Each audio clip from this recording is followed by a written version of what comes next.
Hello मेरे प्यारे बच्चों। तो आज फिजिक्स की पाठशाला, इस फिजिक्स की पाठशाला में आज हम स्टार्ट करेंगे गॉस थ्योरम और इसकी एप्लीकेशंस और कुछ इसके न्यूमेरिकल्स डिस्कस करेंगे। राइट, गॉस थ्योरम की जितनी एप्लीकेशंस होंगी आज पहले सारी वो डिस्कस हम लोग करेंगे। ठीक है, तो सबसे पहले तो बेसिकली हमें ये पता होना चाहिए गॉस थ्योरम को पढ़ने से पहले कि इलेक्ट्रिक फ्लक्स क्या होती है। तो इलेक्ट्रिक फ्लक्स का मतलब क्या है बेसिकली, बता सकता है कोई आप में से? नहीं। ओके, तो इलेक्ट्रिक फ्लक्स, सबसे पहले जो वर्ड है हमारा वो है इलेक्ट्रिक फ्लक्स। तो इलेक्ट्रिक फ्लक्स का मतलब क्या होता है, देखो समझो।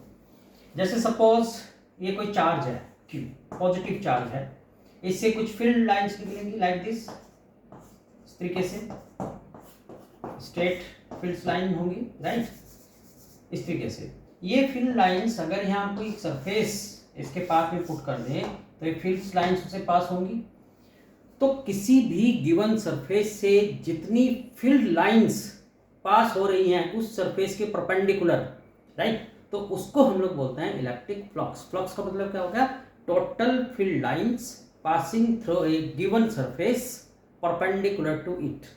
मतलब क्या होगा कि अगर सपोज हम लोग देखें कि ये एक बुक है, ये सरफेस हो गया इसका एक, इस सरफेस से ये इलेक्ट्रिक फील्ड लाइंस बिल्कुल 90 डिग्री पर पास हो रही हैं।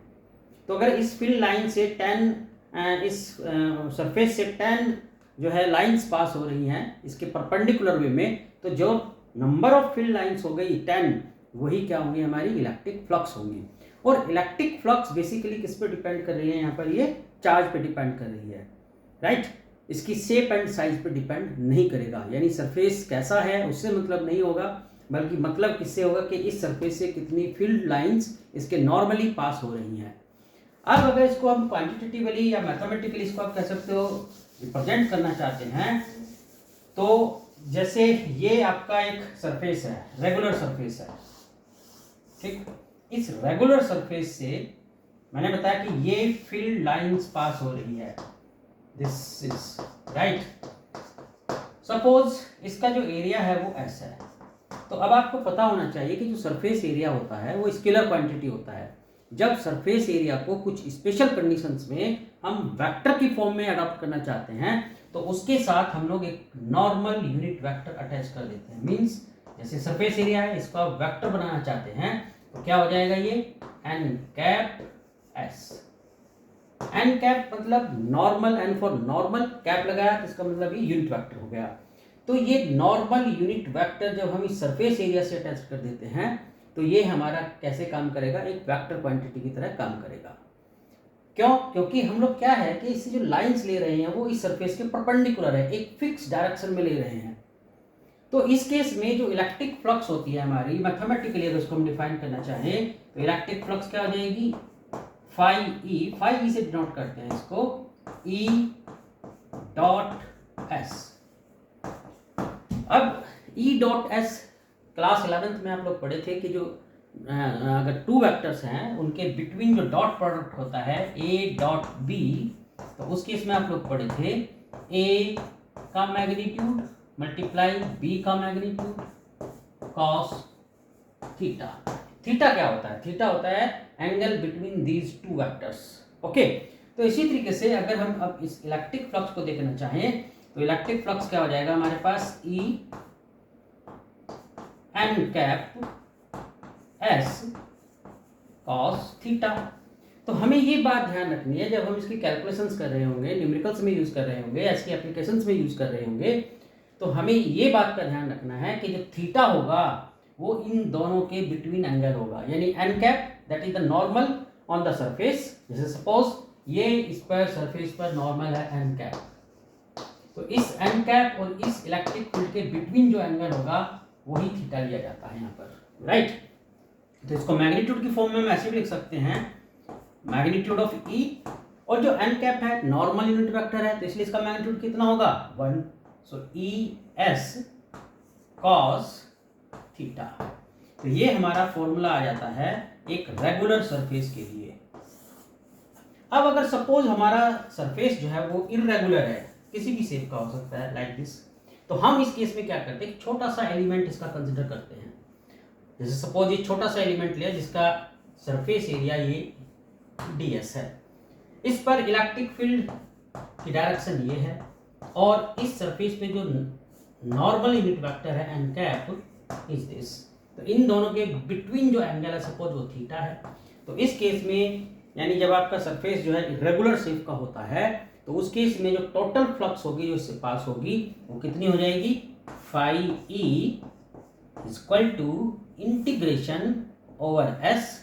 इस ओवर एस का मतलब होता है कि जो भी सरफेस एरिया होगा उस पूरे सरफेस एरिया के लिए हम लोग यहाँ कंसिडर करेंगे ई डॉट डी एस।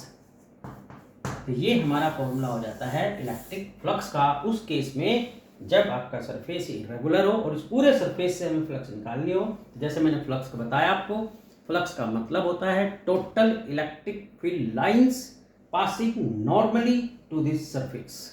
यानी इस सरफेस से जो परपेंडिकुलर वे में इलेक्ट्रिक फील्ड लाइंस पास हो रही होंगी उसी को हम क्या बोलेंगे, इलेक्ट्रिक फ्लक्स। तो फिर से समझ लो, मैंने बताया कि भाई जो इलेक्ट्रिक फ्लक्स है मैथमेटिकली उसको हम कैसे डिफाइन करते हैं, dot product of electric field and surface area. और मैंने बताया कि जो सरफेस एरिया है वो एक स्केलर क्वांटिटी होती है, बट सरफेस एरिया को वेक्टर क्वांटिटी बनाने के लिए उससे हम एक नॉर्मल यूनिट वेक्टर अटैच कर देते हैं। ओके, जैसे मैंने यहाँ लिखा है S vector equal to n cap. S n cap क्या है, नॉर्मल यूनिट वेक्टर, और इसका जो मैग्नीट्यूड होता है वो कितना होता है, you know it very well, it is 1, right.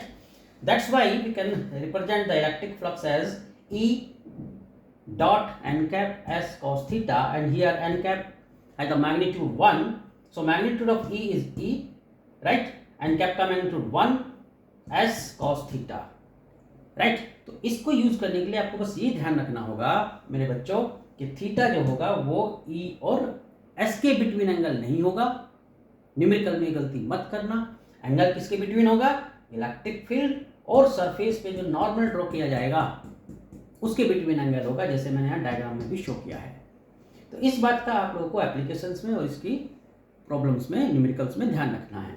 अब जैसे आप देख रहे हो कि हमेशा डॉट प्रोडक्ट से जो भी क्वांटिटी बन के आती है वो हमेशा कैसी होगी, स्केलर क्वांटिटी होगी। तो इसका मतलब फ्लक्स कैसी क्वांटिटी है, हमारी स्केलर क्वांटिटी है। फ्लक्स कैसी क्वांटिटी है, स्केलर क्वांटिटी। तो इस बात का हमेशा ध्यान रखना है कि फ्लक्स एक स्केलर क्वांटिटी है। अब इसका जो एसआई यूनिट होगा, एसआई यूनिट, तो आप देख रहे हो कि इसमें एक तो इलेक्ट्रिक फ्लक्स है और एक सरफेस एरिया है। तो जो इलेक्ट्रिक फ्लक्स का यूनिट, इलेक्ट्रिक फील्ड का जो यूनिट होता है वो क्या होता है हमारे पास, न्यूटन पर कूलम, और एरिया क्या हो गया, इनटू मीटर स्क्वायर। इसको ऐसे भी लिख सकते हो आप, न्यूटन पर कूलम मीटर स्क्वायर। तो ये हमारा यूनिट हो गया एसआई सिस्टम में। यहाँ तक अगर कोई भी डाउट हो, आप लोगों को किसी भी तरीके की प्रॉब्लम हो, तो आप लोग इस वीडियो के कमेंट बॉक्स में अपनी प्रॉब्लम्स बिना किसी हेजिटेशन के मेरे साथ शेयर करो, राइट। तो ये था मेरा आज का जो टॉपिक था पहले कि इलेक्ट्रिक फ्लक्स क्या होती है, राइट। तो ये मैंने आप लोगों को बताया, बस इसको ध्यान रखना है आप लोगों को कि थीटा जो होगा वो इलेक्ट्रिक फील्ड और सरफेस के ऊपर जो नॉर्मल ड्रॉ करोगे उसके बिटवीन एंगल होगा। तो ये तो था इलेक्ट्रिक फ्लक्स, ठीक है। एक बात का इसमें और ध्यान रखना है कि अगर चार्ज पॉजिटिव होता है जिससे इलेक्ट्रिक फील्ड है आपका ये, तो उस केस में जो फ्लक्स होगी वो आउटवर्ड होगी, और अगर चार्ज नेगेटिव है तो वो इनवर्ड होगी। ये भी आप लोगों को अच्छे से ध्यान रखना है। अब मैं चलता हूँ इसकी एप्लीकेशन की तरफ। अगर इसमें कोई भी डाउट हो तो आप मुझसे बिना हेजिटेशन के डिस्कस करना। वीडियो के कमेंट बॉक्स में आप अपने व्यूज़, अपनी जो भी प्रॉब्लम फेस कर रहे हो वो आप मुझसे डिस्कस कर सकते हो। तो अब मैं चलता हूँ इसके एप्लीकेशन की तरफ। तो पहली application, applications of Gauss theorem. Basically वैसे तो बहुत सारी एप्लीकेशंस की पॉसिबल हैं। आज मैं पहले वे प्रॉब्लम डिस्कस करूंगा जो सीबीएसई ओरिएंटेड है। सीबीएसई में बेसिकली 3 एप्लीकेशंस इसकी गिवन है जो अब करंट में चल रही हैं। इसकी कुछ और भी एप्लीकेशंस हैं, वो मैं अपने दूसरे वीडियो में डिस्कस करूंगा जो नीट और जेई में भी आती हैं। तो आज पहले सीबीएसई ओरिएंटेड एप्लीकेशंस लूँगा, उनसे कंसर्निंग जो भी न्यूमेरिकल्स होंगे, राइट, नीट में जो आए हैं या फिर जो आईआईटीज़ में आए हैं उनमें से कुछ न्यूमेरिकल्स आज डिस्कस करूँगा और कुछ मैं अपने सेकेंड वीडियो में डिस्कस करूँगा, ताकि सारी चीज़ें एक साथ हौच पौच ना हो। तो आज पहली इक्वेशन जो एप्लीकेशन है इसकी वो है इलेक्ट्रिक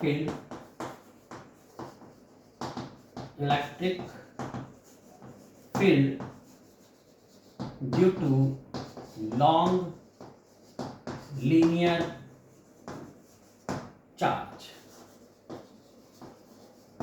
तो एक लीनियर चार्ज है, जैसे ये एक काफ़ी लॉन्ग लीनियर चार्ज है, इसका चार्ज है वो पॉजिटिव चार्ज इस पर स्प्रेड है और इसकी जो लीनियर चार्ज डेंसिटी है वो है लैम्बडा। लैम्बडा क्या है, हमने सपोज कर लिया कि lambda linear charge density. Okay, तो जब भी गॉस थ्योरम बेसिकली अप्लाई करते हैं हम लोग, ठीक है, तो गॉस थ्योरम को अप्लाई करने से पहले हमें ये पता होना चाहिए कि हमेशा गॉस थ्योरम एक क्लोज्ड सरफेस पर एप्लीकेबल होती है, जिसके लिए